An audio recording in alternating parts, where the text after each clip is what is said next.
Hey guys, welcome to Subatech. Today we're going to be building an ITX computer. Editor's note, forgot to mention the case is the Cooler Master NR200. The CPU we're going to be using is the Intel Core i9-9900K, and I'm not really planning on overclocking this even though it's unlocked. Cooling our CPU is going to be the Noctua NHU9S, which is kind of a compromise between size and performance. I mean, this is an ITX case, so I couldn't get a tower that was too tall. But this is what we have. Motherboard is going to be an MSI MPG Z. It's basically the only Z390 motherboard I could find that was ITX, so we're working with what we have, but this is actually pretty good, and I got it for a steal on eBay for like 125 bucks. Our power supply is the Corsair SF600, and I'm not sure if 600 watts is going to be enough, but we'll find out at the end. Our graphics card, which is like the most exciting part nowadays, is going to be the MSI Gaming X Trio 3070. RTX 3070, and yeah, so it's going to be a pretty powerful build in a very small chassis. Let's get started. Okay, so here's our motherboard, and it looks pretty good. It looks in good condition. I mean, it was advertised as new, so I'm hoping it's new. We are going to first put in our M.2 SSDs. I have two. I have a Samsung 970 Plus or Pro. It's a fast one. And a Crucial P1, both are 1 terabyte. Quick editor's note, I lost a chunk of top-down footage on the SSD and CPU installation, but those are usually the most straightforward sections of any build. I'll leave a link to a tutorial on those down in the description just in case you need it. Alright, this is our Crucial 1 terabyte SSD. It's not quite as fast as the Samsung one, but it gets the job done, and I'm using it for like extra game storage. It's faster than a hard drive, but slower than the other SSD. So we're going to flip the motherboard around, and the other M.2 slot is here on the back, which is a pretty common space-saving measure on ITX boards. Alright, so we've got both SSDs in, and now we are going to be doing the CPU installation. I'm just going to take the CPU out of the lovely Intel retail package, okay? And in this lovely anti-static bag is the i9-9900K. Alright, so here we go. This is our CPU, i9-9900K. We're onto our CPU cooler, and this is the most beautiful air cooler I think I've ever seen. I've never owned an Noctua cooler. First, we're going to apply our thermal paste. This is the NT-H1 that comes with the CPU cooler, so pretty cool. And we're just going to do a dot right here in the middle of the IHS. And we're just going to put it here on top of the mounting brackets. Alright, so I lost my footage from installing the mounting brackets for the air cooler, but Noctua makes it really easy, so it's not that interesting to watch. If you want to stick around for the RAM installation, you can, or you can skip right ahead to the B-roll, which may be more interesting. Don't forget, you have to take off the fan, which is attached by clips, so that you can get to the screw on the other side.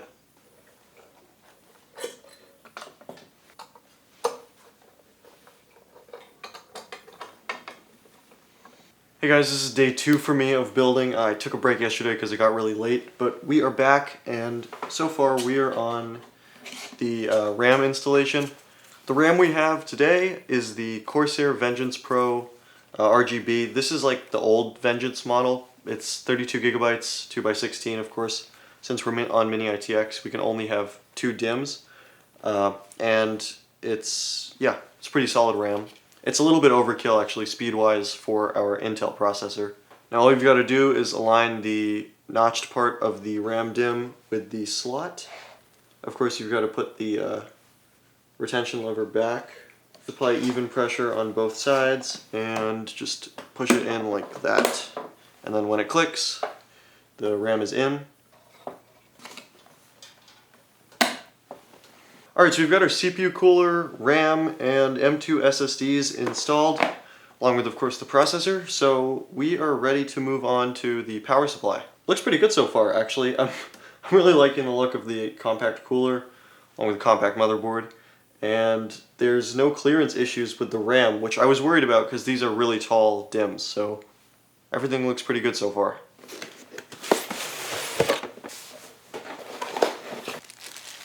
Here's our tiny little small form factor power supply. This is the Corsair SF600, and we are not going to be using the stock cables, but we are instead going to be using these custom, I'm dropping these.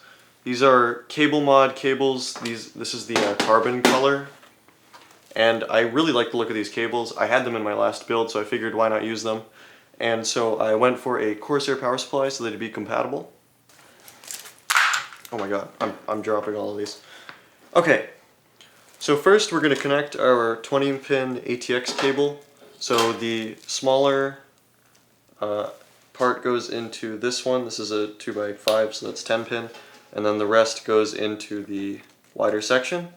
Our graphics card has two 8-pin connectors, so we're going to be using two 8-pin connectors. So this one is for the CPU.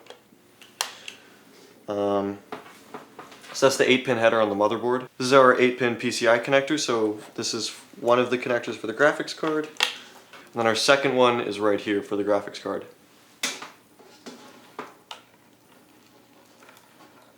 Alright, so we've got all those hooked up, and now we're going to add our SATA adapters.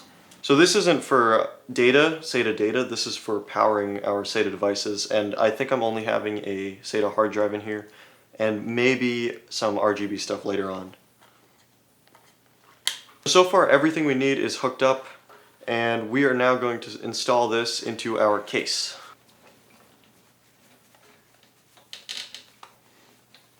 So we've got the power supply screwed in, and now we are just going to stick it against this side of the case using the Velcro straps. Okay, so what we're going to do is take the included, it's like a back AC adapter, I don't know. But it basically extends the power supply from the wall output to the back of the case, because you can't really mount the power supply in the back there because that's where the motherboard is. Now would be a good time to install the motherboard, so let's go ahead and do that. So hold on, we first have to put in the I/O shield. We're just going to press this into the back,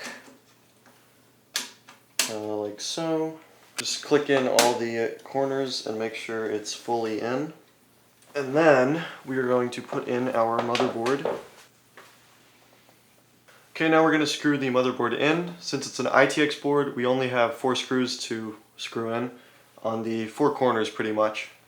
The top left one is going to be a little closer to the center because of the I/O section. So there's really no reason to go too tight with these, just make sure that they're secure. Once you feel resistance though, you can pretty much go just a tiny fraction of a turn, and then you're pretty much good. Alright, so with the motherboard installed, we're actually getting pretty close to the end of the build. Sort of. So this is where I installed my 6TB WD hard drive, and the video started to feel like it was getting a little sidetracked, and I just decided to switch over to just recording some nice cinematic B-roll. So I'll explain things along the way, but otherwise I'll see you guys at the outro. ATX 24-pin connector. Cable management.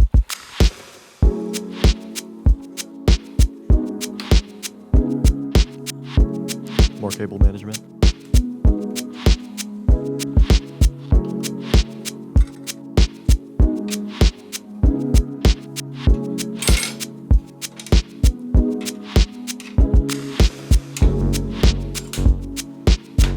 Yeah, that's not gonna fit that way. There we go.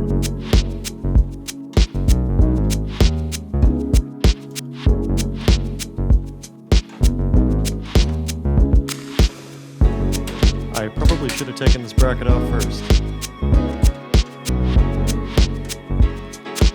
Okay, we'll get the GPU seated. Screw it in. And put the bracket back. I really love this case, actually. It has some great building features.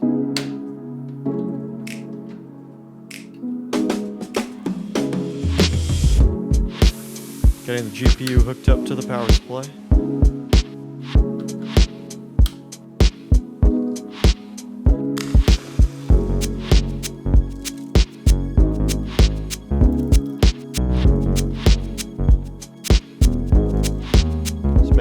nice and neat. Super important. And more cable management. Dude, a purple USB 3 connector? Yeah, I'll take it. Let's get our hard drive on the side.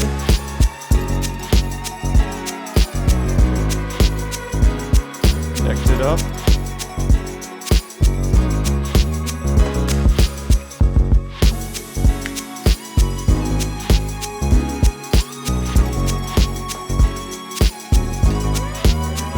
Let's just get the top fan and lids on. Yeah. Alright, well, this is the finished build. Had some trouble crapping everything in here, but, I mean, it's complete, so let's go see if it boots. Well, it's time for the moment of truth. So, we've got our computer hooked up. We've got a keyboard over here, kind of off camera, and pressing the button. Oh. Okay, looks good so far. Oh, it would help if there was a display output. Okay, so I did not see what happened with BIOS, but it looks like we booted right into Windows. I didn't actually reinstall Windows on that drive, so I'm just using the same SSD from my old system that already had Windows on it, so it looks like we have my normal account. Look at that, it works. Okay, let's do some quick benchmarks and then we'll wrap up the video. Alright, so our CPU, our RAM, our storage, our graphics card, everything is recognized, which is a great sign. So we're just going to go try a CPU stress test. Alright, so I'm just going to start a basic 10-minute CPU stress test using XTU. So we'll see what happens. Alright, so we've completed our CPU stress test for 10 minutes and we didn't actually go over 75 degrees Celsius. So, way to go Noctua, I guess? I'm going to have to do some more testing using actual games and doing some rendering and stuff when I get the computer fully set up, but there's a lot of stuff I want to tweak. I realized that I kind of didn't install the I/O shield properly and I cannot access the Ethernet port, so that's definitely something I'm going to have to fix by completely disassembling the PC and taking out the motherboard. So I think I'm going to do a follow-up video where I basically go over what I could have done better and what needs to be fixed, because there's quite a bit. There's some cable management things, I need to lower the power supply, I need to add a fan. I need a GPU mount sort of thing that isn't a bottle cap with a rubber stopper on it. And overall, as much as I love the build so far, I need to work on a lot of stuff. I didn't really rush through it, I took a lot of time, but this is my first ITX build. So, this has been Sebatech building my first computer on YouTube, or my first YouTube computer. And if you guys did enjoy, I would really appreciate a like, and a comment, and a subscription to the channel, because that would just make me really happy. Yeah. Alright guys, so, well, I will see you in the next video.